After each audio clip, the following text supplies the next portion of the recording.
bem-vindos e bem-vindas. Nós vamos seguir, então, com o roteiro da nossa atividade hoje, né? Então, a nossa proposta aqui é a gente debater, aprofundar todos os ataques que a Venezuela vem sofrendo hoje, advindos do mundo digital, mas também de um processo ideológico de desinformação contra a realidade venezuelana. Então, com isso, convidamos o professor Fernando Horta e contamos aqui com convidados, invitados muito especiais, o Rander Pena, vice-chanceler para a América Latina, diretamente da Venezuela, e o embaixador da Venezuela no Brasil, Manuel Vadel. Então, antes de passar a palavra para o nosso convidado, nós queremos, então, passar a palavra para o Rander, dando as boas-vindas, dizer que ficamos muito felizes com a sua presença, prestigiando esse debate, esse momento importante que vai ficar gravado e que vai ser replicado nos veículos oficiais da Associação Brasileira de Juristas pela Democracia. E, mais uma vez, dar as boas-vindas a todos e todas que estão conosco aqui nessa sala, associados e associadas da ABJD e organizações parceiras do capítulo ALBA, de outros espaços que têm interlocução com a defesa da democracia e da soberania dos povos. Então, sem mais delongas, Rani, te passo a palavra para fazer uma saudação. Desde Venezuela, um gustazo tenerte aqui com nós outros.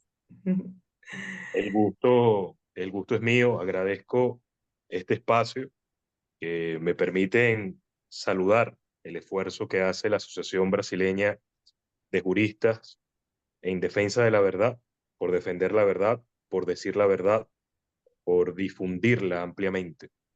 Y desde que nuestro querido embajador Manuel Badel me comentaba sobre este espacio, yo me sentí muy honrado al momento de poder participar y quizás quisiera poder destinar este breve tiempo para indicar algunas cosas que creo pueden ser muy importantes, sobre todo desde el punto de vista jurídico, porque han habido relatos que han querido desfigurar comunicacionalmente, han querido empañar o con total alevosía confundir al receptor del mensaje a través de los medios de comunicación y las redes sociales.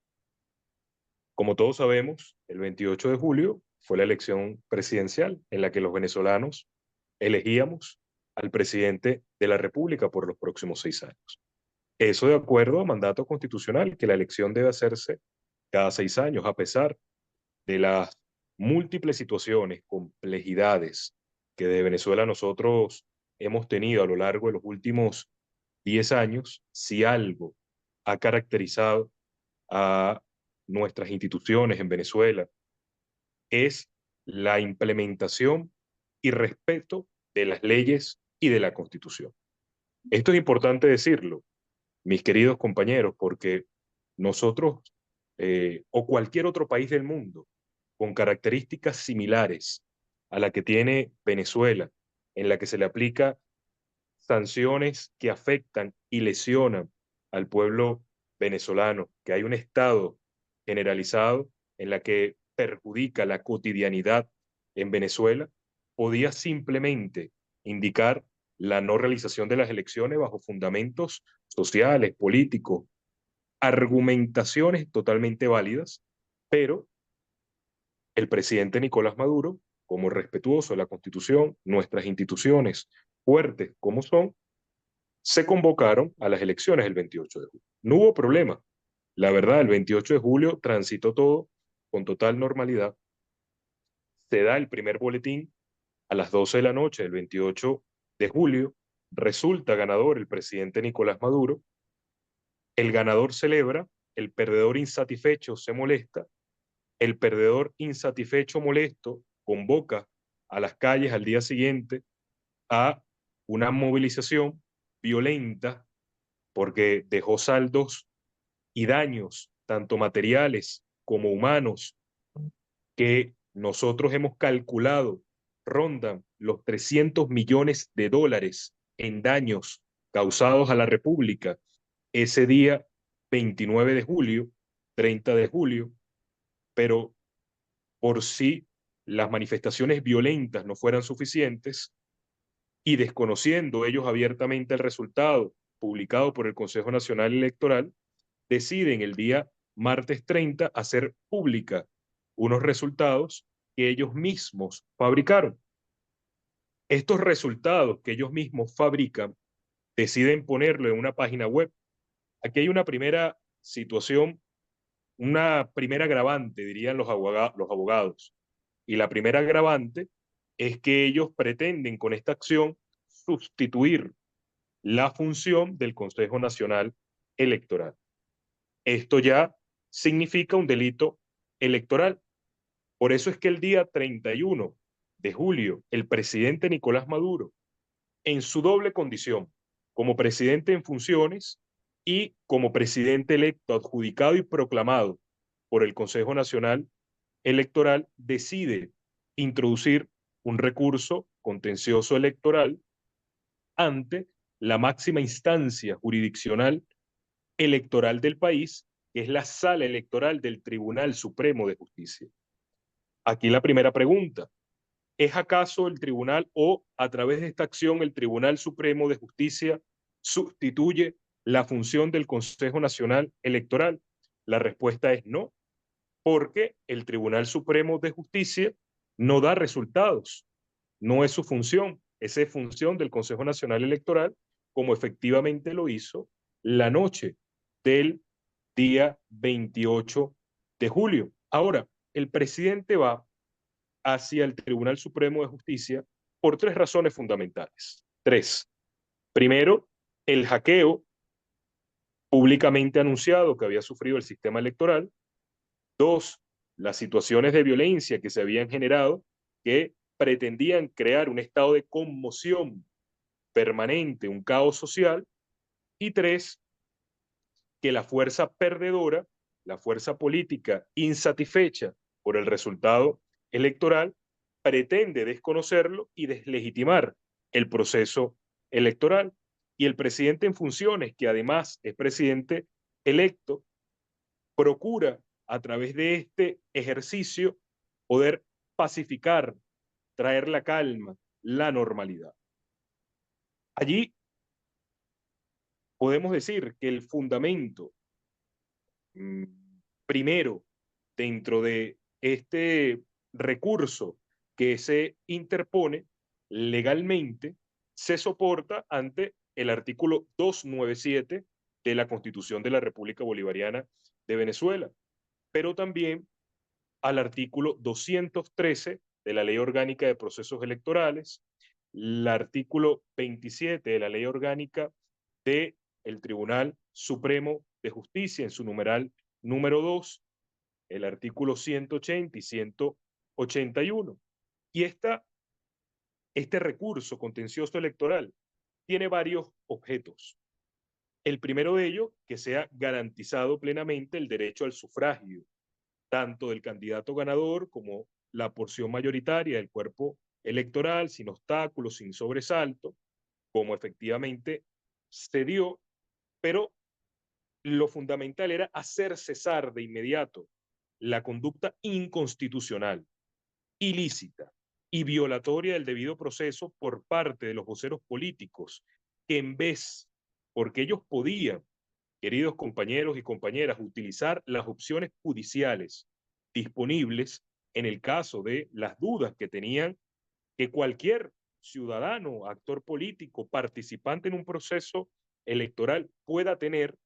Hay opciones judiciales disponibles en la ley, en la Constitución, y ellos decidieron no usarla. Ellos decidieron, por el contrario, convocar a la violencia, generar presión internacional para generar un estado de calamidad, de conmoción, deslegitimar el proceso desde afuera, y esto, indudablemente, con un Estado de derecho como el venezolano, con leyes que habilitan y dan opciones judiciales, jurídicas y políticas para solucionarlo, no podíamos permitirlo. También el recurso legal tenía la intención o ha tenido la intención de poder instar a todos los grupos políticos que han cuestionado el resultado de las elecciones presidenciales a probar y demostrar las acusaciones que han mantenido desde el día de las elecciones. Esto ha sido necesario, y debo recordarlo nuevamente, porque el candidato perdedor Edmundo González Urrutia y sus colaboradores solo han ejecutado acciones materiales y a través de los medios, no han probado nada, no han consignado nada, han decidido negar las instituciones y el Estado de Derecho en Venezuela. Y aquí nos asalta una primera condición que parece obvia. Tú como ciudadano de cualquier país no vas a instancias internacionales sin agotar las instancias nacionales. Tú vas, generas toda la presión que quieras afuera, vas a las instancias internacionales que tienes a disposición. Ellos utilizaron la OEA y otros medios, pero habiendo agotado la instancia nacional. Ellos, queridos compañeros y compañeras, se le dio la opción de acuerdo a un programa, un calendario de comparecencias por parte del Tribunal Supremo de Justicia para que pudieran comparecer ante el tribunal, que para cualquier ciudadano venezolano es de obligatorio acatamiento. Si tú no acudes a un tribunal que te convoca, entras en desacato, ellos podían ir a presentar las pruebas que supuestamente decían tener ante el Tribunal Supremo de Justicia, pero ellos no lo hicieron. Y no lo hicieron por la sencilla razón de que tales pruebas que dicen tener no existen. Pero les voy a decir que sí pasó. Lo que pasó es que Edmundo González Urrutia no fue, pero fueron los otros 9 candidatos, 9 de 10 candidatos presidenciales, y fueron las 38 organizaciones políticas que estuvieron en la contienda electoral. Estas 38 organizaciones políticas, de estas 38, 33 consignaron todo el material electoral que exigía el Tribunal Supremo de Justicia para que pudiera ser verificado. Entre ellos, actas de escrutinio, lista de testigos electorales, las actas de totalización, las actas de proclamación, todo el material electoral. Allí, tanto el Partido Socialista Unido de Venezuela como todos los partidos políticos consignaron sus actas de escrutinio que cabe resaltar, como ustedes muy bien lo saben, queridos y queridas juristas, porque estuvieron en el proceso electoral, lo tiene cada organización política y lo tiene el Consejo Nacional Electoral. En pocas palabras, queridos compañeros y queridas compañeras, nosotros estamos en este momento siendo víctimas de una gran campaña mediática comunicacional al margen de la ley que han querido ellos, me refiero a ellos, a la derecha venezolana, a la derecha fascista venezolana, mantener la ley al margen de sus actuaciones. No ha sido nunca intención por parte de ellos una ruta electoral el 28 de julio, ni una ruta jurídica para resolver lo que ellos indican fue una irregularidad el 28 de julio, sino siempre su intención ha sido, uno, perturbar la paz nacional, dos, tratar de eh, provocar un golpe de Estado a través de la traición militar, a través de la traición policial o a través de la sublevación del pueblo venezolano. Ellos han tenido desde el pasado 28 de julio hasta esta fecha 3 grandes movilizaciones, o lo que ellos han indicado que son 3 grandes movilizaciones. Movilización el pasado 3 de agosto, una vigilia la semana siguiente y otra movilización el 17 de agosto. En cada una de estas movilizaciones, ellos no superaron nunca más de 3.000 convocados. Ellos son una fuerza política que sus propios simpatizantes reconocen que no están actuando de la mejor manera.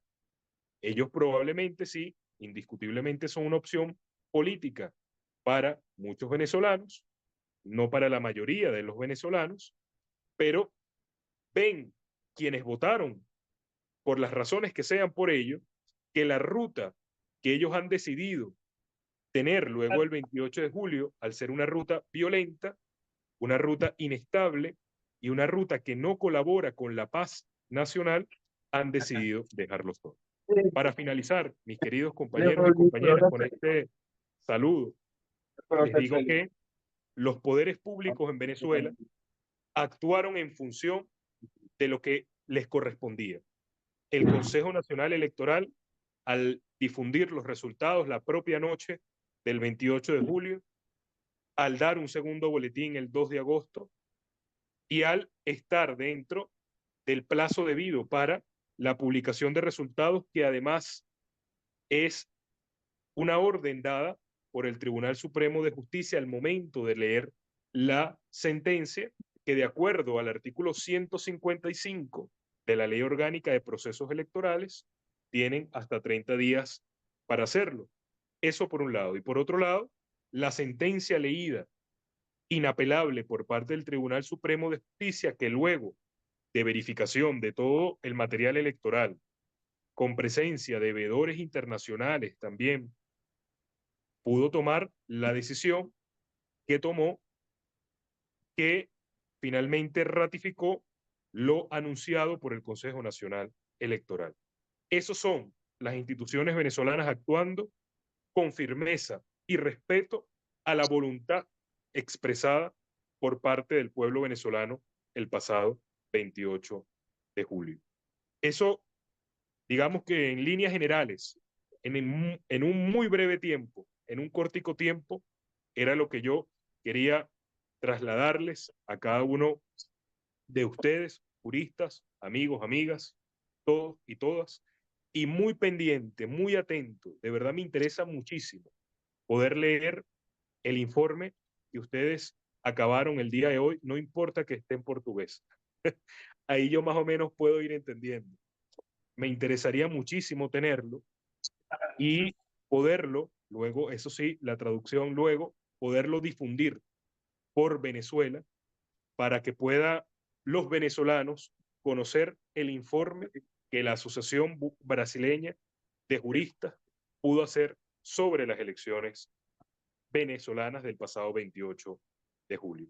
Era el mensaje que quería trasladar. Disculpen, traté de hablar lo más pausado posible para que pudiera comprenderse. Espero que haya cumplido el objetivo al momento de hablar y agradecerles nuevamente el espacio que nos estamos brindando para hablar, conversar e intercambiar un poco sobre estos temas. Muchísimas gracias, queridos Muy, compañeros y compañeras. muchas gracias, Rander. Muchas gracias. Saludos por tu trabajo, por trabajo del povo, de las instituciones del pueblo de Venezuela, por tão exemplo de soberania popular que nós podemos testemunhar durante a observação internacional. Muitas graças. Queria agora, então, passar a convidar também, né, o embaixador da Venezuela no Brasil, Manuel Vadel, para fazer uma saudação, antes de passar para o professor Fernando Horta, né, trazer a sua exposição. Rander está invitado a continuar com nós outros, e então passamos para o senhor embaixador, o que gosto de ter acá com nós outros nesta noite importante. Muito obrigado, o gosto meu. Eu que agradeço o convite e serei muito breve para passar logo para a exposição importante exposição do professor Fernando, né? Mas agradecer à Associação Brasileira de Juristas pela Democracia, pela constância na luta e na defesa dos verdadeiros processos democráticos da região e ressaltar a importância desses espaços que estamos dividindo e criando, porque a batalha pelas ideias e pela verdade é grande, estamos enfrentando um inimigo enorme com muito poder nas redes, na mídia tradicional, e esses são nossos meios que temos, né, para nos juntar e debater e sair com nossas ferramentas para o debate diário pela verdade, tá? Então, eu de breve saludo. A exposição do ministro foi muito concreta, mas com muitos elementos que ajudarão vocês a saber como vamos e o que está acontecendo pós-eleitoral lá. E só agradecer e deixar a palavra, então, com o professor Fernando para ele assistir todo o trabalho que ele tem feito. Tá bom? Muito obrigado. Muito obrigado, embaixador. Uma honra para nós outros tê-los aqui, né, nessa agenda mais uma vez, reafirmando a importância e o nosso compromisso com a luta pela democracia, da democracia na Venezuela. Então, sem mais delongas, vamos passar então para o professor Fernando Horta, dando as boas-vindas mais uma vez para todos e todas que estão chegando. Pedimos que se apresentem, registrem a presença pelo chat. Esse momento está sendo gravado e depois nós vamos divulgar, difundir, né, nos veículos oficiais da ABJD. Então, professor Fernando, bem-vindo, muito obrigada por aceitar o nosso convite. Esse é um espaço muito importante para a gente aprofundar, né, toda a guerra midiática, como foi pontuado aqui, né, contra o povo venezuelano nesse momento. Então, passo a palavra, professor. Obrigado, Mara. Obrigado pelo convite. Agradecer demais aqui a presença do embaixador Vadel, a presença do vice-ministro Hander, a presença de amigos e companheiros que estão aí. Eu vou fazer a apresentação em português, pero se quiserem, posteriormente, eu puedo fazer em espanhol sem problemas. Mas eu acho que a maioria aqui fala em português, então qualquer coisa que não ficar claro, eu posso repetir em espanhol sem problema nenhum, ok? Quem sou eu? Eu sou historiador formado pela Universidade Federal do Rio Grande do Sul, com mestrado e doutorado em História das Relações Internacionais pela Universidade de Brasília. Resido em Brasília desde 2010, mais ou menos, e fiz meu pós-doutorado, imaginem, nos Estados Unidos, onde fui estudar exatamente o processo de utilização da informação para a transformação social. Eu fui estudar exatamente o que aconteceu na Guerra Fria e como na Guerra Fria se manipulavam os fluxos informacionais conforme os objetivos políticos nos Estados Unidos. Claro que na minha tese de doutorado eu fui para a área mais científica da formação das relações internacionais e tal. Bom, depois, voltando para o Brasil, acabei começando a trabalhar com essas questões de transformações digitais e, a partir de 2018 especificamente, comecei a ver que o que acontecia no Brasil e em outros lugares era algo muito parecido do que eu estava estudando, né? E fui, então, me aprofundar nesses estudos de transformação digital, dessas transformações que nos acontecem em função das tecnologias de informação. E, recentemente, a partir daí, passei a ser consultor da MCTI aqui, no Brasil, do Ministério de Ciência e Tecnologia, e também do PNUD ONU para essas transformações internacionais. Quando aconteceu as coisas na Venezuela, eu comecei a olhar isso com um certo cuidado, né? Procurando buscar algumas informações. Então, eu vou apresentar aqui, vou compartilhar com vocês a apresentação, só me digam se está se tá todo mundo vendo, está todo mundo enxergando, sim? Sim. Beleza. Eu tenho defendido uma tese, e, portanto, eu peço que todos os que estão aqui presentes se forcem a questionar a tese que eu vou colocar aqui, tá? Porque isso é importante para a questão científica. Eu vou mostrar para vocês o que eu tenho chamado de ataque de desestabilização informacional.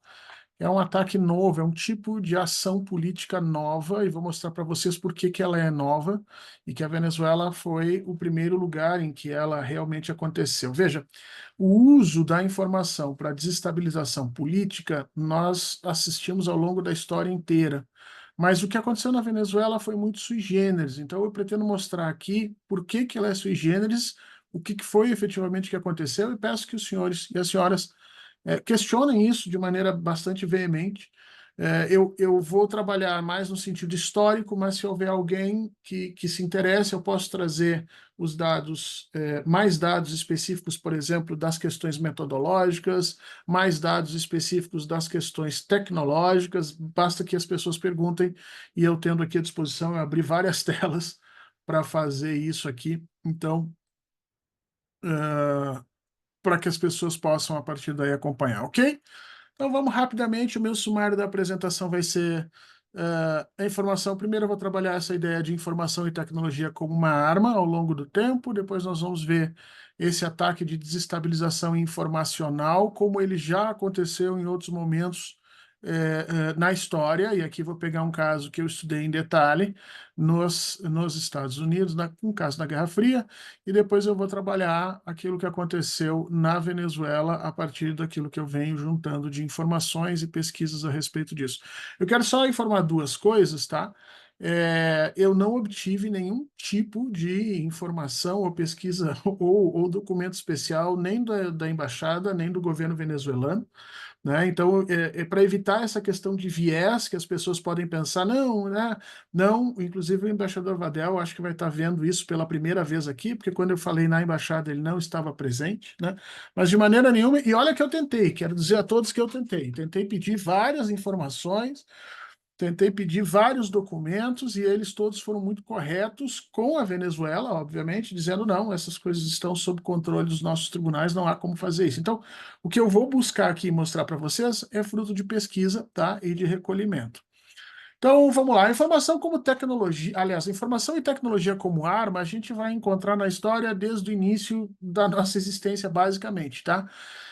Na região da Mesopotâmia, que hoje confronta essa região do Iraque, que é onde surgem as primeiras civilizações humanas, nós vamos ter por volta de 1400 a.C. uma civilização chamada de Hititas, que provocou o que nós chamamos ali de uma grande hecatombe, é conhecida como uma civilização tremendamente violenta, submeteu as anteriores, com muito, vamos dizer assim, de forma muito rápida, acabou impondo a sua dominação política, e a vantagem que eles tinham, na realidade, é que foram os primeiros que começaram a utilizar o ferro. Então, veja, a informação de como fundir o ferro transformou a capacidade militar dessa civilização em muito superior às civilizações anteriores que só usavam o bronze. E por aí se provocou, então, uma alteração sensível naquele microcontexto. Ao longo da história, a gente vai encontrar coisas semelhantes, né? Informação e tecnologia sendo utilizado como armas. Aqui eu trouxe o exemplo dos chamados arcos longos que os ingleses conseguiram criar a partir aí do século XIII, século XIV, são esses arcos que vocês estão vendo aqui, que eles têm uma capacidade muito grande de atirar essas flechas muito longe e elas perfurarem armaduras, e todos os historiadores de história contemporânea trabalham essa perspectiva para mostrar o quanto o domínio dessas tecnologias permitiu a imposição de determinados sistemas políticos sobre outros, né? E esse é o ponto que a gente vai acabar chegando. Então, a gente conhece muito a questão da pólvora, né, do canhão. É interessante porque os franceses não são os primeiros a desenvolver a pólvora como arma, os primeiros a desenvolver a pólvora são os chineses, mas interessante é que os chineses não a utilizam de forma bélica, e depois, inclusive, no século XX, vão ser vítimas, né, das chamadas guerras do ópio, quando a Inglaterra usa essa pólvora contra os seus descobridores. É importante a gente citar isso, porque nem toda alteração tecnológica ou toda informação serve como base para a transformação daquilo em uma ação bélica. Há interesse político por trás, mas de qualquer forma também trago para vocês aquilo que a gente sentiu na América, né? Não necessariamente coisas materiais como ferro ou o fogo transposto aí pela pólvora, mas também a palavra, a cultura, né, utilizada como arma, também é entendida nesse esquema de informação e tecnologia. A catequese, quando trazida para a América a partir do descobrimento, ela alterou completamente o funcionamento das sociedades pré-colombianas daqui e construíram, de alguma maneira, um processo de destruição social que ali estava colocado. Os historiadores hoje são claros em dizer, não foi a pólvora que dominou as populações mesoamericanas, não foi necessariamente a força militar, mas foi sim a sobrevivência de um tipo de pensamento religioso, de um tipo de ideia sobre a sociedade que os europeus introduziram aqui. Então, já no século XVI, nós tínhamos exemplos bastante eloquentes de como o controle sobre a tecnologia e a informação eram utilizados como arma para submeter determinadas civilizações. E aqui eu chego, né, nesse primeiro inicinho aqui. Essa foto é uma foto do presidente norte-americano Harry Truman, que era vice-presidente quando da morte do presidente Roosevelt, e que depois vai se eleger por mais um mandato, basicamente até 53, nos Estados Unidos. E aqui ele está chamando uma conferência, essa é a conferência que ele chama para explicar a utilização da bomba atômica, né? Então ele recente tinha lançado aqui a bomba sobre Hiroshima e estava explicando para os norte-americanos, naquele momento, o motivo de se utilizar a bomba de Hiroshima. Esse arco inicial que eu faço é para mostrar que sempre na história, tecnologia e informação foram weaponized, como a gente diz em inglês, né? Foram tornadas armas com objetivos de imposições, de posições políticas. E o que é interessante aqui é que hoje os historiadores todos demonstram que a bomba atômica sobre Hiroshima ou a sobre Nagasaki eram completamente desnecessárias. O Japão não tinha condições de continuar aquela guerra, e os argumentos que o Truman usa neste momento para explicar o uso da bomba já são demonstrados que não eram argumentos sequer válidos para dentro do governo americano. Já há estudos hoje mostrando que as comunicações internas do governo americano já diziam que aquilo não era necessário, ou seja, as bombas atômicas foram utilizadas em agosto de 45 contra necessariamente a União Soviética, demonstrando para a União Soviética uma superioridade militar que o próprio Stalin, inclusive, tinha mais consciência e ciência do que o presidente Truman, porque o Stalin tinha acesso aos reports, né, aos relatórios internos das espionagens, que na época da Guerra Fria eram muito comuns, e o Stalin sabia, por exemplo, que os Estados Unidos não tinham material para produzir uma terceira bomba. Aliás, desculpa, não tinha material para produzir uma quarta bomba. Eles tinham jogado 2 contra o Japão e teriam mais uma, mas não teriam uma quarta bomba, e, portanto, a União Soviética não ficou totalmente impressionada, como julgavam os americanos, mas a partir daí também vai buscar a tecnologia necessária para bombas nucleares. O que eu quero chamar a atenção aqui é essa frase que o Truman usa a partir dessa questão da bomba atômica. Ele diz: a ciência venceu a política. La ciencia ha vencido la política. La política. Porque a partir daí o que ele vai mostrar? Não era possível, segundo o Truman, conseguir a paz com o Japão por meios diplomáticos e, portanto, um artefato científico que vem do projeto Manhattan acaba fazendo com que os japoneses se rendam. Essa frase, a ciência vence a política, vai ser a frase que vai mandar praticamente em toda a política norte-americana no século XX. Todos os investimentos em ciência nos Estados Unidos, a partir de 1945, 46, a formação do Conselho Nacional Científico deles, o financiamento de Estado que eles vão começar a fazer, o surgimento da NASA, toda essa construção científica tinha por objetivo vencer a política. Tem que ficar isso muito claro aqui. Vencer a política a partir do domínio sobre tecnologia e sobre informação, de tal sorte que os americanos estivessem sempre em condição de fazer impor a sua vontade. E é isso que nós vamos ver que aconteceu aqui na Venezuela. Eu chamo isso de ataque de desestabilização informacional, porque, diferentemente do que a gente está acostumado a ver, quando você constrói um míssil, quando você bombardeia uma determinada cidade, um determinado país, quando você invade esse país, e a América Central ela foi sempre palco dessas ações norte-americanas, os ataques de desestabilização informacional, eles se encontram naquilo que a gente chama, em teoria de relações internacionais, de soft power, né? Seria uma forma não violenta, no sentido físico, de você fazer os indivíduos agirem da forma como você quer. Eu trago aqui para vocês uma pesquisa, aliás, é um conjunto de pesquisas, tá? Uma pesquisa inicial feita em maio de 1945, depois uma pesquisa em 94, uma outra em 2004, uma outra em 2015, tá? Todas elas, essa mesma pergunta: quem você acha que contribuiu mais para vencer a Alemanha nazista em 1945. Essa aqui foi apresentada para os franceses, mas essa mesma pesquisa ela tem em vários países, em diversos momentos, tá? E ela tem a mesma cara. Eu peguei aqui apenas uma imagem que mostrava alguns dados importantes. Bom, em 1945, quando se perguntou para os franceses quem eles achavam que tinha contribuído mais para vencer a Alemanha nazista, eles responderam, a imensa maioria, em 57%, de que teria sido a União Soviética, né? O Exército Vermelho. Em 20% das pessoas apenas assinalavam que tinham sido os Estados Unidos e apenas 12% a Inglaterra. A próxima pesquisa que essa imagem mostra é de 1994, mas na minha tese eu trago pesquisas já de 1960, que davam algo muito semelhante ao que vocês estão vendo aqui. Em 1994, a mesma pesquisa feita sobre os franceses já dizia que os franceses achavam que 49% deles acreditavam que tinha sido os Estados Unidos que tinham vencido a Alemanha nazista.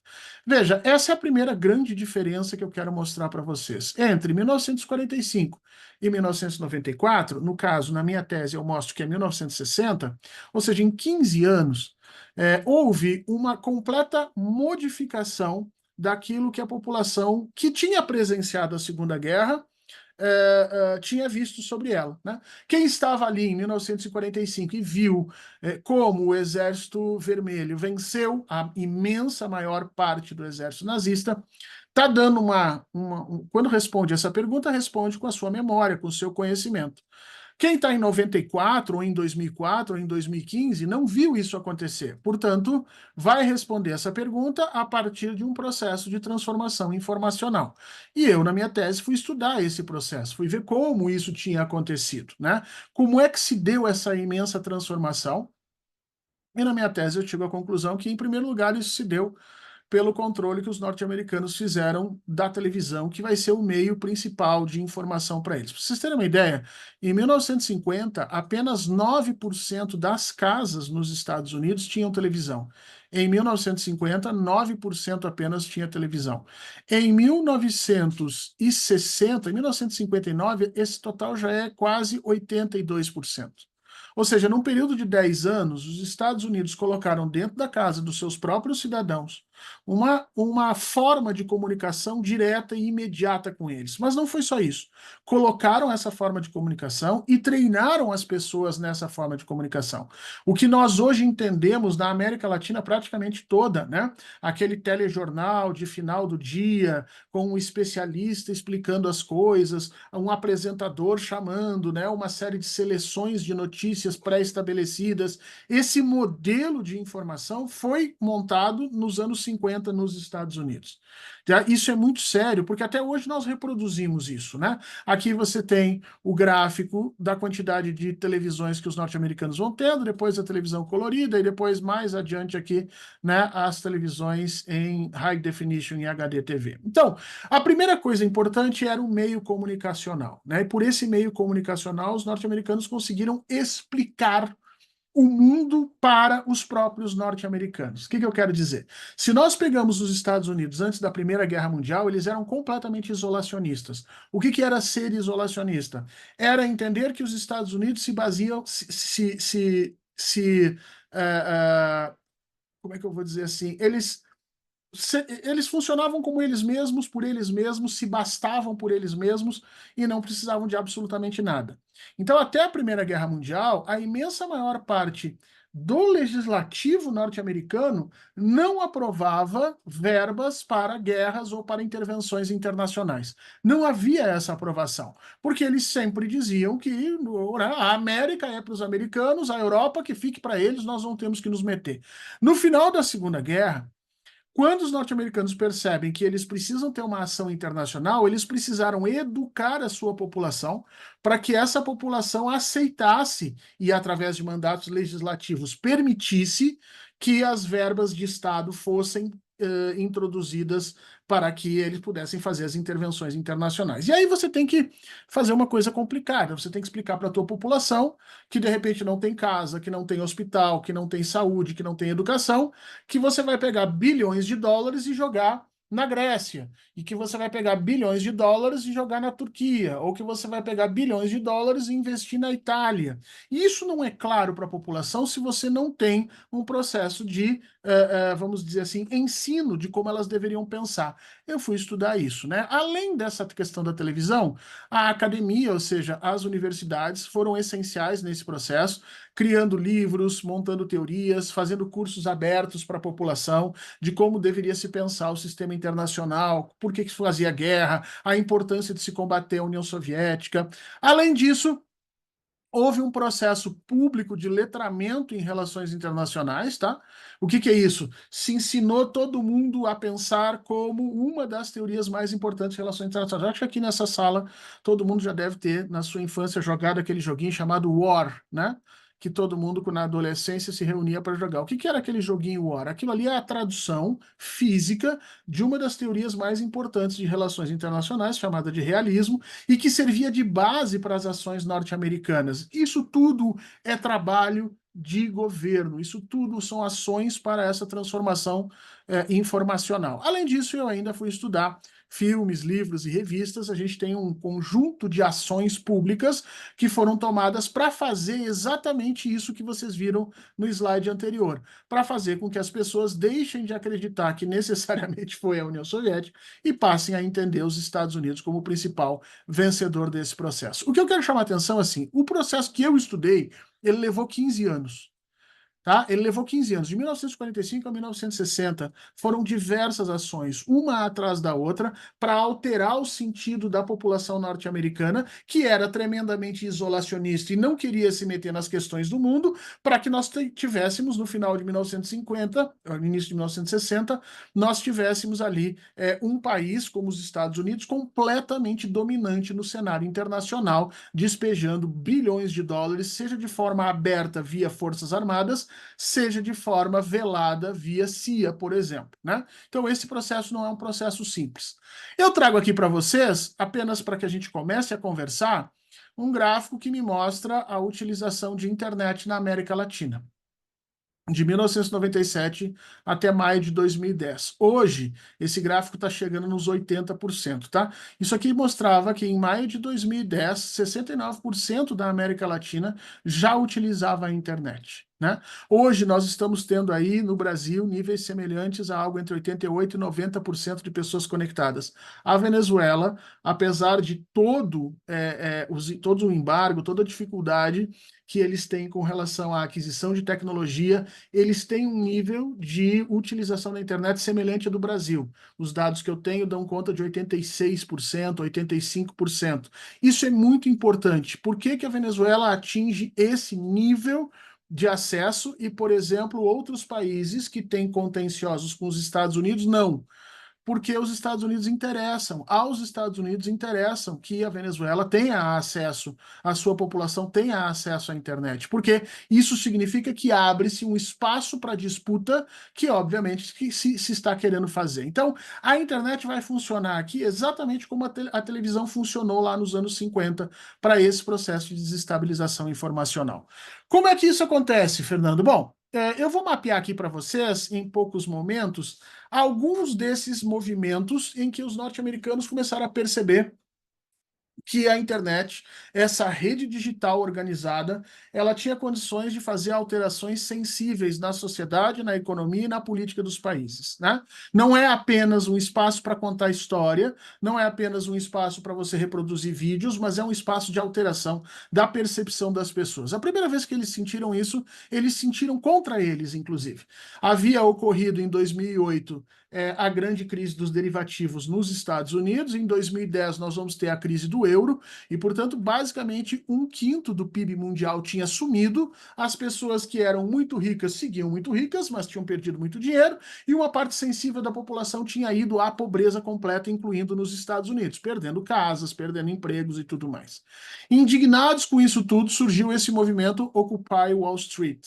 Esse movimento Occupy Wall Street tinha 3 verbos, basicamente, que eles defendiam, né? Que era conectar, aprender e ocupar. Esses eram os 3 verbos que eles queriam. Ou seja, conectar utilizando as redes, que naquele momento se imaginava, e aqui eu cito o Manuel Castells, que vai escrever um livro chamado Redes de Indignação e Esperança. Esse é um livro que não envelheceu bem, tá?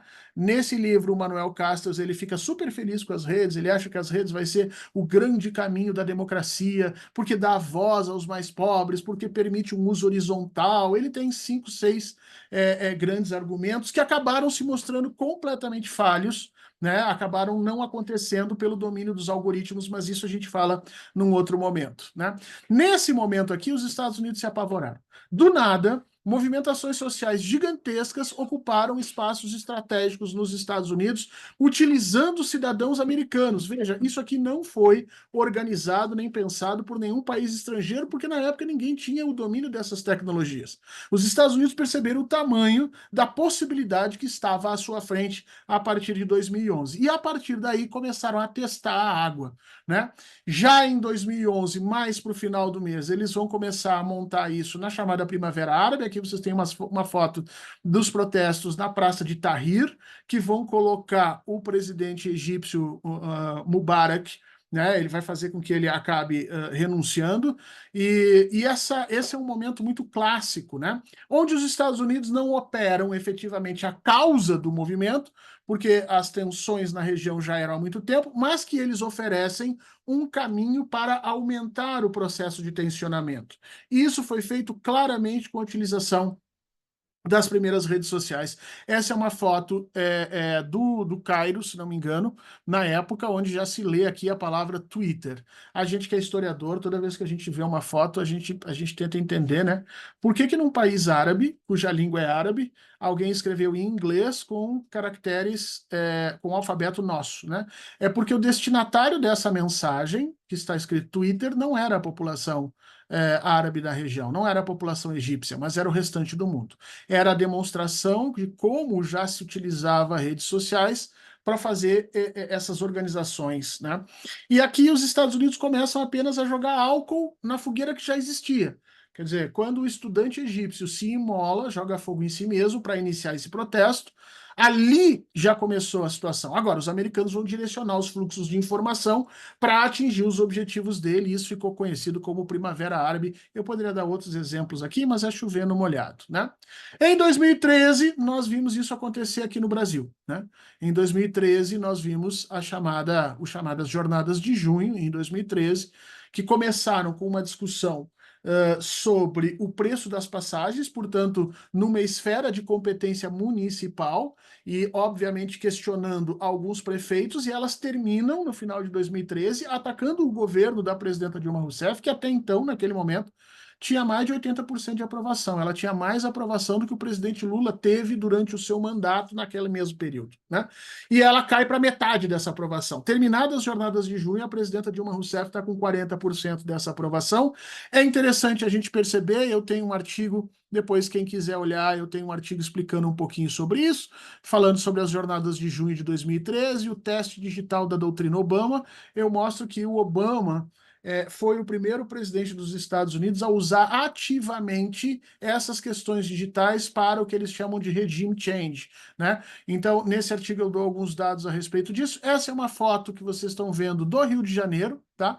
É uma foto do Rio de Janeiro naquele momento, já com o slogan, né, padrão FIFA, e a quantidade de dinheiro aqui colocada. Você pode ver que aqui está mesclado, né? Um movimento artesanal com cartazes feitos à mão e um movimento já se estabelecendo ali com muito dinheiro investido. A gente vai ver esse tipo de coisa.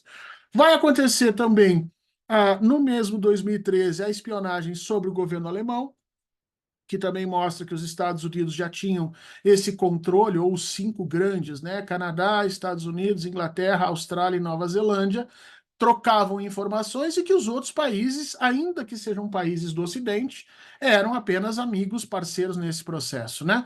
Depois nós vimos isso acontecer aqui no Brasil, em 2018, né? A quantidade de utilização de notícias falsas, e por último, né, o furo que a Folha de São Paulo deu. Na realidade, a gente já sabia que isso estava acontecendo uma semana antes da Folha de São Paulo dar esse furo. Eu mesmo me comuniquei com a presidenta do Partido dos Trabalhadores, dizendo para ela que isso estava acontecendo, porque nas minhas pesquisas eu já detectava isso, ou seja, a utilização de disparos com mentiras, o que a gente chama hoje de fake news, e esses disparos sendo bancados por grupos e empresas pró-Bolsonaro. Aquela foi uma eleição fraudada, tá, gente? A eleição de Bolsonaro em 2018 é fraudada, mas ela não é fraudada por meios institucionais, ela é fraudada por alteração dos fluxos informacionais de forma não estabelecida ex ante na lei. Ou seja, não estava estabelecido que isso era permitido e, portanto, se utilizou. E, obviamente, a ministra Carmen Lúcia e a ministra Rosa Weber, que eram as duas ministras que naquele momento estavam no Tribunal Superior Eleitoral, fizeram um pronunciamento no domingo dizendo que nunca tinham visto uma eleição tão correta e tão justa em toda a vida dela, e hoje nós sabemos que isso foi um verdadeiro absurdo. Mas não para por aí, a gente tem aí a figura do Julian Assange. O Julian Assange ajuda a demonstrar essas coisas todas, ele, o Snowden e algumas outras figuras, e ainda assim são tornados inimigos, como a gente imagina aqui, e entramos num dos momentos mais dramáticos desse processo, um turning point, como a gente diz no inglês, né? Ou seja, que é a utilização da Cambridge Analytica. O que é a Cambridge Analytica? Em 2020, às portas do que se chamou de Brexit, a votação que ia decidir se a Inglaterra ia ficar ou não na União Europeia, os conservadores na Inglaterra contratam essa figura chamada Steve Bannon para que ele ajude a organizar esses fluxos informacionais, o que resultou numa vitória completa dos conservadores. Até hoje os ingleses não sabem por que eles saíram da União Europeia. Se você conversar com os ingleses, eles não entendem, até porque na época não se tinha nem informação do que resultaria. Eles perderam quase 1/5 do seu PIB por conta das questões comerciais. Como é que foi feito isso? Este senhor, o Steve Bannon, comprou deste outro senhor, o dono do Facebook, o Mark Zuckerberg, um conjunto de informações que ficou conhecida como Big Data, porque realmente é muita informação, do que o Mark Zuckerberg e o Facebook na época chamavam de garbage data, ou seja, eram os dados lixo, não eram os dados de compra, cartões de crédito, endereços, não. O que o Steve Bannon comprou foi quais as pessoas gostavam de gatinhos, quais as pessoas que gostavam da cor vermelha, quais as pessoas que torciam pelo Manchester United, uma série de informações que na época o Mark Zuckerberg achou que eram garbage, eram lixo, não serviam para nada.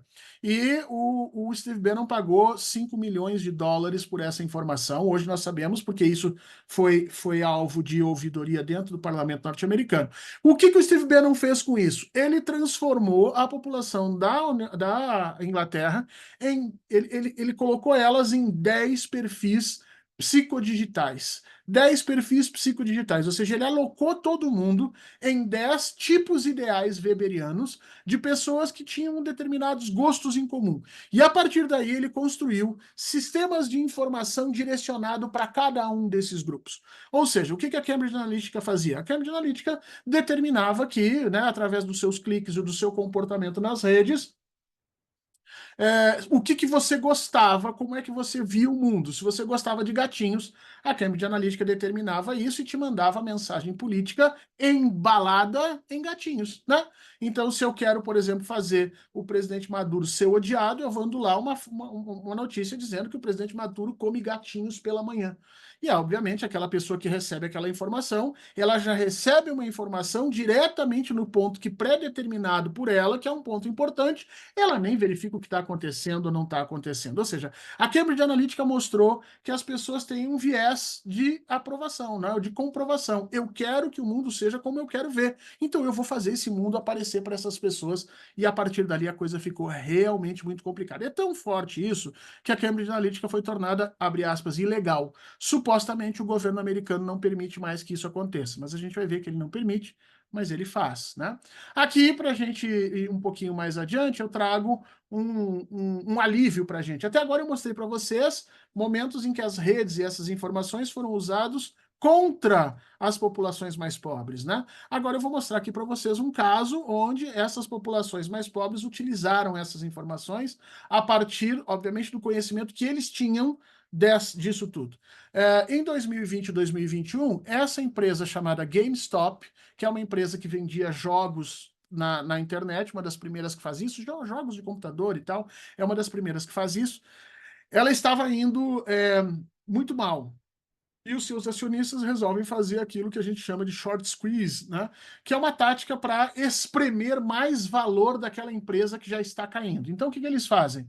Eles começam a fazer o valor das ações caírem e eles vendem as ações na parte de cima, depois fazem o valor cair lá embaixo e recompram as ações dessa empresa com o valor lá embaixo. Dá para entender?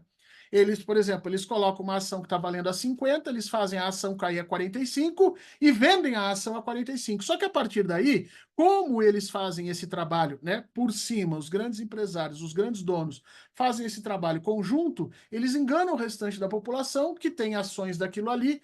Essa ação vai descer, por exemplo, a 5 e eles recompram a ação a 5. Ou seja, no final do dia, eles lucraram $45 por cada ação, no exemplo que eu dei, né? Isso é chamado de short squeeze.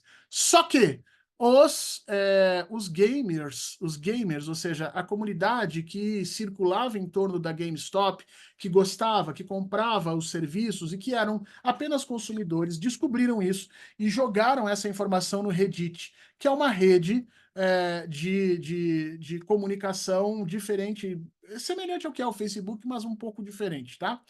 E lá no Reddit eles combinaram uma ação social. Então, quando a ação da GameStop chegou a um determinado nível, os próprios jogadores foram lá e compraram em grandes números as ações na bolsa, dando um prejuízo gigantesco para esses milionários que ficaram sem as suas empresas na parte da vida. Entre esses milionários que tiveram esse prejuízo está Donald Trump, que até hoje está processando o Reddit e algumas figuras pelo suposto vazamento da informação. Ou seja, eles usaram o golpe que ia ser dado contra eles a favor deles e promoveram uma grande transformação nos Estados Unidos. Isso funciona sempre? Não, mas é sempre bom a gente ver um caso onde os mocinhos ganham, né? Aqui eu começo a falar sobre o ataque de desestabilização informacional na Venezuela. Essa empresa, chamada NetScout, ela é uma empresa que existe desde a década de 70, tá? Ela é uma empresa que tem um faturamento anual de $1 bilhão. Ela está sediada nos Estados Unidos. Por que eu estou dizendo isso? Para que não paire nenhuma ideia de que ela poderia estar fazendo uma fraude. Ela não está fazendo uma fraude. Ela foi chamada para lançar, foi pedido para fazer um relatório sobre o que teria acontecido na Venezuela nas eleições entre o dia 28, 29 até o dia 1º, tá? Esse relatório está aberto até agora na internet. Se você quiser entrar lá e escrever NetScout, escrever Venezuela Election, você vai encontrar um relatório de uma página, tá? Onde eles são extremamente precisos. Eles mostram todo o ataque informacional que a Venezuela viveu. Mas eu tenho que explicar para vocês o que é esse ataque informacional. Antes disso, eu tenho que comentar com vocês esse problema da teoria. Gente, há um pressuposto muito equivocado das pessoas, e até de alguns advogados, tá? De achar que uma eleição ela pode ser resolvida simplesmente com dados, né? Então, vamos lá, eu quero as atas da eleição venezuelana, e eu boto o ato em cima da ata, e eu sei quem é que ganhou e quem é que perdeu. Isso não é verdade, tá? Uma eleição depende de confiança e soberania. E isso é teoria de informação, isso não é história. Isso é teoria da informação. Nós, historiadores, sabemos que toda vez que a informação muda de meio, ela já não tem mais 100% de certeza. Tá bom? Então vamos pegar, por exemplo, o exemplo das votações na Grécia Antiga. O que os gregos antigamente faziam? Eles pegavam um jarro e ofereciam para as pessoas colocavam o seu voto dentro do jarro, um determinado tipo de cascalho, né? Mesmo nesse sistema, que é o sistema mais simples de você colocar no cascalho, você precisa ter certos cuidados. Você precisa certificar que ninguém vai colocar 2 cascalhos dentro do voto, você tem que se certificar que a urna estava vazia, e você tem que se certificar que na hora da verificação, né, o número de cascalhos confere com o número de pessoas. Se em qualquer desses movimentos a pessoa que está votando resolver bagunçar a votação, alguém que botou um cascalho chega lá e disser, por exemplo, eu não botei nenhum, ela já traz incerteza para o processo. Dá para perceber isso? Porque isso é técnica, tá, gente? Toda vez que a informação muda de meio, não há mais 100% de certeza sobre ela. O que eu estou chamando de ataque de desestabilização informacional foi pensado contra a Venezuela. Não foi um ataque à urna, não foi um ataque aos bancos de dados do CNE, foi um ataque à confiança e soberania da eleição na Venezuela. Então veja que interessante. Eu vou me adiantar aqui um pouquinho, mas quando o Carter Center foi dar a primeira manifestação, o que eles disseram? Eles foram muito, vamos dizer assim, ardilosos para dizer o seguinte: não há evidências de roubo de dados do CNE. E é verdade. A maioria das pessoas ouve isso e, como não entende a diferença, acha que o Carter Center está dizendo que não há evidência sobre o ataque informacional. Não é isso. O ataque informacional à Venezuela visava evitar que as atas fossem lançadas ao CNE em tempo hábil, para nessa janela em que as atas não chegassem, eles darem início ao processo de desestabilização da eleição. E eu vou mostrar para vocês como isso foi feito, tá? Isso é uma parte de teoria de comunicação que, se alguém tiver dúvida, depois a gente pode aprofundar. Eu posso mostrar para vocês como toda vez que uma informação muda de meio, ela perde a certeza. Nós não temos mais certeza sobre ela. Não há meio filosófico ou material para resolver esse problema, tá bom? Os historiadores sabem isso e acho que os advogados também, porque advogados usam isso o tempo inteiro, muitas vezes.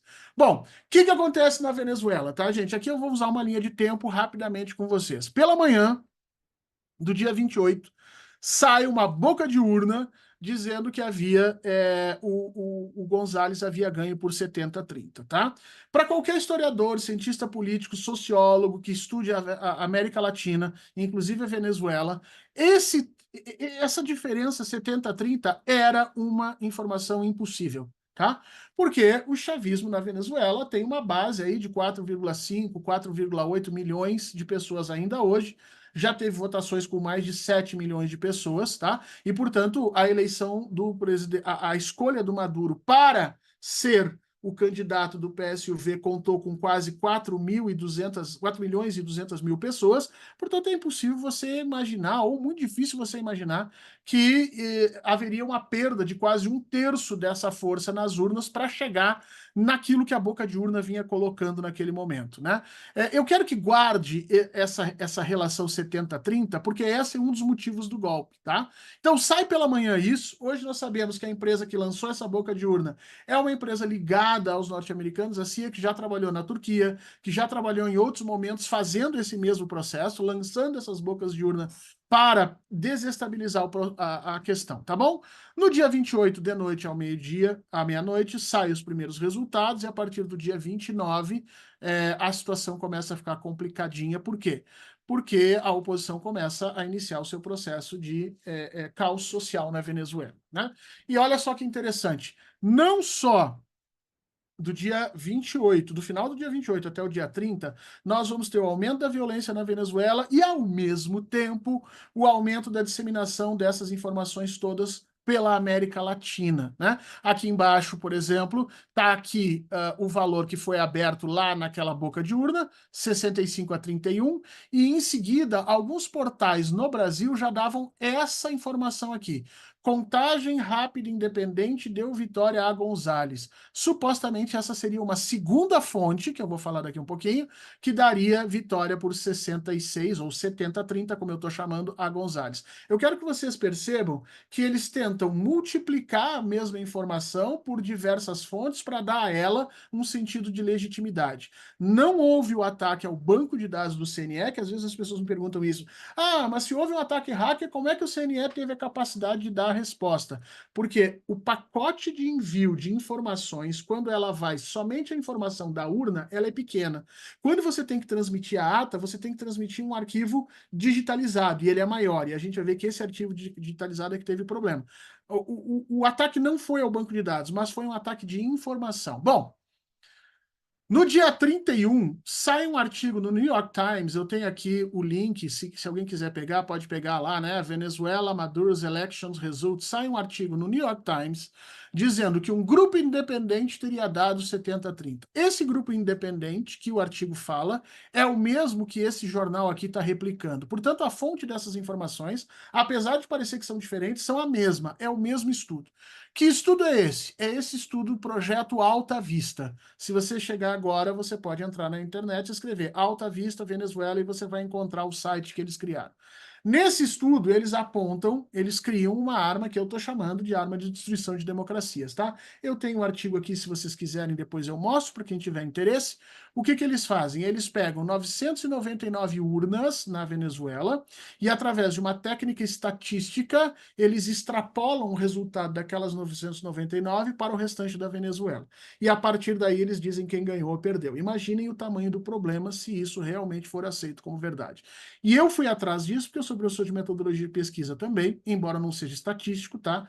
E a forma como eles fizeram isso, ela é equivocada. É equivocada pelo tamanho da amostra e é equivocada por N razões, entre elas, por exemplo, porque a amostra deles não é aleatória, não tem como provar que é aleatória. Inclusive, eles mantiveram essa mesma ideia, sustentando isso por 15 dias. Depois de 15 dias, eles já deram duas declarações, os donos do estudo, dizendo que o estudo deles não garante que as informações que eles receberam foram verdadeiras. Você entendeu? Por 15 dias eles sustentaram. E agora eles já estão dizendo, olha, pode ser que a gente não tenha tido as melhores informações possíveis para tentar tirar o seu da reta. O que acontece? No dia 2, a Maria Corina publica no Twitter a página onde as pessoas poderiam ver o resultado e ela também dizendo que o Gonzalez ganhou por 70-30. Sempre a mesma informação. 70-30 fraude, 70-30 fraude, e isso vai se diversificar pela América Latina inteira antes que o CNE possa resolver o problema dos dados que não chegaram. Você entendeu? O ataque foi feito para que o CNE não tivesse acesso aos dados para não fazer o replique disso de forma imediata. E nesse momento de incerteza, ela apresentou um suposto banco de dados que abre com 9.452 ou 9.472 atas. Esse é o primeiro momento onde ela coloca quase um terço das atas. E nesse um terço a gente vai ver uma coisa bastante interessante. Mas no dia 5, sai um outro estudo da Universidade de Michigan, que é a mesma universidade dos caras que fizeram o estudo anterior, dizendo que o banco de dados da Maria Corina é consistente, tá? O que é isso em termos estatísticos? A maioria das pessoas não sabe o que é isso. Quando a gente diz que alguma coisa é consistente, a gente não está dizendo que ela é real, a gente não está dizendo que ela é verdadeira. A gente só está dizendo que ela cumpre algumas regras estatísticas. Eu posso criar um banco de dados falso e ele ser estatisticamente consistente, ou seja, os dados foram criados a partir de uma lógica, de uma regra matemática que me garante que ele tem alguma consistência. Só que como a imensa maioria das pessoas não sabe metodologia de pesquisa, foi assim que foi traduzido no Brasil esse estudo que está colocado aqui. O Poder 360 escreveu assim: estudo atesta a veracidade de atas da oposição venezuelana. Não, ele não atesta. O estudo só diz que o banco de dados da Maria Corina era consistente, ou seja, que não tinha nenhum valor discrepante. Fernando, o que é um valor discrepante? Bom, se eu tenho uma população, por exemplo, que tem uma altura entre 1,50 m e 1,60 m, se eu tiver 10 pessoas com 1,90 m, você vai olhar e vai dizer, opa, essas pessoas estão discrepantes, talvez essas pessoas não sejam dessa população, então esses dados estão equivocados. No caso dos votos, você pode fazer isso também através de técnica estatística, tá? Mas em maneira nenhuma o estudo diz que a oposição tinha atas verdadeiras ou não. Mas olha só o que é interessante. Eu fui atrás das atas no dia que elas foram publicadas, porque dá para a gente fazer isso, tá? Dá para você fazer uma checagem no momento em que o banco de dados ele é aberto, como é que ele foi colocado. Hoje, esse banco de dados supostamente tem mais de 25 mil atas já, portanto, a Maria Corina diz que há todo um trabalho na Venezuela e tal, mas eu fui atrás desses primeiros dados quando ele abriu, tá? E o interessante é que, quando ele abriu, e aqui eu tenho 3 fotos do relatório, tá? Nas atas, ele mostra que os 24 estados da Venezuela, eles tinham uma apuração até 9.472 atas, ou 452 atas, o valor agora exato me foge, mas ele tinha uma apuração em que nos 24 estados dava sempre 70-30. Tá dando para ver aqui? Lá no estado do Amazonas dava 70-30 ou 63-30. Lá no estado de Azuanteg dava 62-30. Lá no estado de Correios dava 63-29,99. Lá no Delta Amacuro, 63-30. E aqui eu tenho dos últimos 4 ou 5 estados. Nova Esparta, Portuguesa, Sucre. Você vai olhar sempre a porcentagem de relação de votos entre o Maduro e o Nicolás, o Maduro e o Gonzalez, apresentado pela oposição com 9.472 atas, era sempre 70-30. Aí eu pergunto para vocês, qual é a chance de você pegar numa população de 30.026 urnas, você tirar 9.472, dividir elas por 24 estados e todos os estados darem a mesma proporção. Ou basicamente a mesma proporção. A chance é muito baixa. O que a Marina Corina fez? O que a Maria Corina fez? A Maria Corina montou esses primeiros dados, montou esse banco de dados, e a partir daí lançou as atas, e em seguida as pessoas começaram a mandar atas verdadeiras, mas a diferença que ela colocou foi tão grande que mesmo que as pessoas colocassem atas verdadeiras, você não conseguiria reverter aquilo que está estabelecido, né? Então era exatamente a comprovação dessa tese do 70-30. Foi feito de manhã, na boca de urna, foi feito por universidades supostamente norte-americanas, com técnicas que as pessoas não entendem, e depois aparece no banco de dados, todas essas com fontes diferentes, supostamente, atestando que isso era verdade. Enquanto isso, o CNE estava abaixo de um ataque de, como a gente chama de DDoS, um ataque de denegação de serviço. O que é um ataque de DDoS? Um ataque para explicar para as pessoas, né? A internet, ela é como se fosse dutos de informação, tá? Canos de informação. Pensa nos canos da tua casa. Quando você planeja uma casa, você tem canos de um determinado diâmetro para ele passar determinadas quantidades de água. Se você forçar muita água por canos pequenos, o que vai acontecer? Eles vão estourar. E você não vai conseguir fazer a água chegar lá. É exatamente a mesma coisa que acontece na internet. Quando você projeta um site, você tem uma ideia de como vai ser o fluxo de informação naquele site. Se em determinado momento esse fluxo de informação for forçado, ou seja, você forçar o site a usar mais informação do que ele foi programado para fazer, ele cai. Quando o site cai, toda a comunicação entre esse sítio, esse lugar na internet e todos os outros lugares no mundo, eles simplesmente se destroem, eles não existem mais. E foi exatamente isso que aconteceu. Veja, não houve invasão do banco de dados, tá? Não é um ataque de invasão, não é um ataque para roubar dados, é um ataque para criar esse período, vamos dizer assim, sombrio, que foi utilizado pelo processo de desinformação. Eu chamo aqui, para a gente terminar, eu criei aqui, na teoria que eu estou usando, 3 níveis de desinformação, tá? Algumas são bastante simples, que a gente está acostumado a usar. A gente chama isso de misinformation e disinformation, né? A misinformation, como se diz em inglês, o erro de informação, é quando você, de forma honesta, está querendo comunicar alguma coisa e você erra, né? Você vai lá e diz, sei lá, a Arábia Saudita tem a maior reserva de petróleo. Cara, você errou. A maior reserva de petróleo mundial é da Venezuela, mas você não quis errar, percebe? A gente chama isso de misinformation.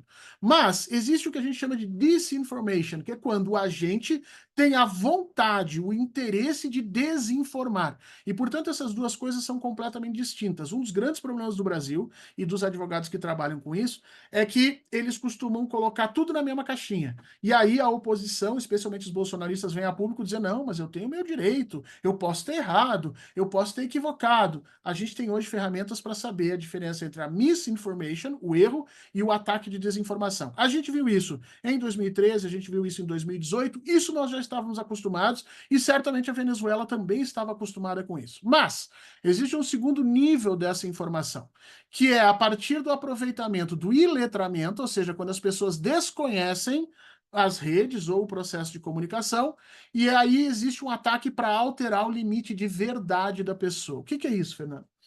Eu dou um exemplo muito clássico do meu avô.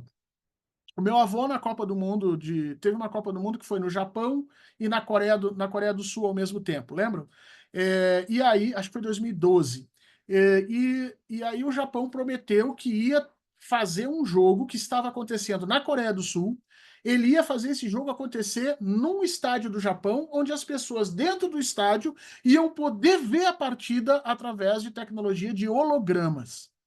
E eu contei isso pro meu avô em 2012, antes de acontecer. Eu digo: olha o que eles estão prometendo. E o meu avô, que era um economista, não é uma pessoa desinformada, não é uma pessoa incapacitada, ele jantando comigo olhou para mim e disse assim: como é que é? Explica de novo. Aí eu expliquei de novo a história do holograma e ele disse para mim assim: desculpa, meu filho, isso não cabe no meu possível. E é isso que eu quero mostrar para vocês. Todos nós temos um conjunto de possibilidades que nós entendemos como viáveis no mundo. Qualquer coisa que caia fora desse conjunto, nós simplesmente entendemos como não válido. Agora, se alguém ampliar esse conjunto, se alguém se aproveitar de que existem populações que não conhecem determinadas tecnologias para fazer projetos ou fazer forças políticas sobre isso. Gente, isso já acontece no mundo há muitos anos. A gente tem casos de sacerdotes egípcios, por exemplo, que conheciam as cheias e vazantes do Nilo e que usavam isso para mostrar para a população do Egito o quanto eles eram poderosos, os sacerdotes eram poderosos, porque podiam mover as águas. Então, esse tipo de coisa acontece, né? Acontece muito nas igrejas, acontece muito a partir dos templos. Mas o que aconteceu na Venezuela foi pior. Foi o que eu estou chamando de ataque de alteração do regime de verdade. O Foucault, filósofo conhecido aí do século XX, ele vai criar um conceito chamado regime de verdade, onde ele vai dizer, olha, em cada período histórico, as informações que nós entendemos como verdade, elas têm que passar por algumas características, né? Então, lá na Idade Média, tinha que ser chancelada pela igreja. Quando entra lá na Idade Moderna, você tem que ter a chancela da igreja e dos governos dos reis da época. Bom, no século XX, nós criamos a ciência, a cultura, a informação, e todas essas coisas têm que apontar para o mesmo lado para que a gente entenda que alguma coisa é verdade, né? Então, foi necessário atacar tudo isso ao mesmo tempo na Venezuela. O que é esse ataque de alteração e desestabilização? Combina um ataque cibernético, que aconteceu, combina um ataque grande de fake news, e nós vimos a quantidade que isso foi lançado entre o dia 28, especialmente 29, até o dia 2 ou 3 de agosto. Combina um ataque sobre confiança e coesão social, ou seja, com as pessoas nas ruas, as guarimbas, tentando levar caos, e isso tudo tem como função e objetivo recalibrar o sentido social de verdade. O que eu estou dizendo com isso? Em 28 do dia 28 do mês passado, se alguém perguntasse para qualquer pessoa na Venezuela, no Brasil, na Argentina, na Costa Rica, qual era o órgão ou qual seria o órgão responsável, legítimo e soberano para dar o resultado da eleição venezuelana, eu tenho certeza que a imensa maioria das pessoas ia dizer, é o CNE. O CNE é o órgão legítimo. Pois é, isso no dia 28. No dia 2 de agosto, a imensa maioria das pessoas na América Latina já estavam dizendo que o banco de dados da Maria Corina era o que deveria dar a resposta definitiva para a eleição. E aí é que eu quero mostrar para vocês. O que eu estudei lá atrás, que foi feito em 15 anos, na Venezuela aconteceu em 72 horas. Em 72 horas, eles recalibraram o sentido de verdade, disseram que o CNE não podia fazer o que fazia e que o local real para se buscar o resultado seria o banco de dados da Maria Corina. Diante disso, gente, não tem mais o que fazer. Porque aí não interessava o que saísse do CNE, entendeu? Se o CNE viesse a público e disser, não, realmente o Maduro ganhou, é fraude. Se ele viesse a público dizer qualquer outra coisa, era fraude também. Então, eu acho que no fundo, até essa ideia de não se expor com relação de ata é uma verificação de que, olha, vocês criaram um sistema em que tudo é mentira, já nós não podemos montar a verdade. Porque se a instância última para decidir esse contencioso social, que era o CNE, foi desacreditada, então, nós não temos mais como achar um ponto em comum nisso, né? Aí tu vai dizer, tá, Fernando, mas e como é que isso aconteceu? Bom, eu comecei o meu trabalho de doutorado estudando esse caso que eu trouxe para vocês aqui. Em 1938, tá? O Orson Welles, ele leu, tô falando de 1938, ele leu nos Estados Unidos, numa rádio norte-americana, uma parte do livro A Guerra dos Mundos. Não sei se todo mundo conhece esse livro, mas esse livro já virou filme, inclusive. Ele leu o livro na rádio, fazendo interpretações teatrais. Só que ele não comunicou para as pessoas na rádio que aquilo era um livro. O que aconteceu? No entorno onde aquela rádio tinha acesso, onde as pessoas ouviam, as pessoas saíram das suas casas, invadiram os supermercados, quebraram tudo, levaram água, armas, pilhas, fecharam nas suas casas, cobriram as suas portas e ficaram esperando os extraterrestres. Ou seja, um ataque de desinformação sobre populações em situação de não letramento, ele leva a movimentações sociais brutais de forma muito rápida. Os Estados Unidos fizeram isso em 1938 de forma experimental. O Orson Welles não queria fazer isso. A partir daí, isso se tornou uma arma. E essa arma foi utilizada contra a Venezuela no dia 28 de julho. Veja, eu quero terminar isso dizendo duas coisas. Eu não disse uma palavra sobre petróleo. Porque de tudo isso que eu falei para vocês, aí você ainda coloca mais 300 bilhões de barris de petróleo em reservas que a Venezuela tem. Eu não preciso usar isso para explicar o que aconteceu naquele momento, mas é preciso que vocês entendam o tamanho da pressão sobre o governo e o país venezuelano nessa situação. E aí eu trago aqui para vocês, para finalizar, duas questões. A primeira, existe uma chamada Lei de Moore na informática. O que é a lei de Moore? Que diz que a capacidade de processamento de um computador, ela dobra, né? O nível de tecnologia nos permite que a cada 2 anos a capacidade de processamento da tecnologia dobre. Ou seja, os computadores vão melhorando o dobro a cada 2 anos. E isso se verificou até agora. Talvez a gente tenha que pensar uma lei de Moore para as relações internacionais. Talvez a gente tenha que entender que a cada 2 anos um novo tipo de ataque de desinformação está presente, especialmente para nós no Sul Global, e que vai envolver novas técnicas, novos processos de comunicação, novas tecnologias para tentar tirar do Sul Global a sua soberania e a sua legitimidade. E, obviamente, que isso tudo tem interesses muito claros e muito colocados. Eu passei do tempo, a Mara deve estar indignada comigo, mas foi o mais rápido que eu pude fazer nesse momento. Quero agradecer a todos e todos me colocar à disposição para respostas, perguntas, essas coisas todas.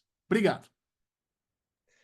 Excelente, professor Fernando, muito importante, né? A gente super agradece a brilhante exposição, muito completa, inclusive, né?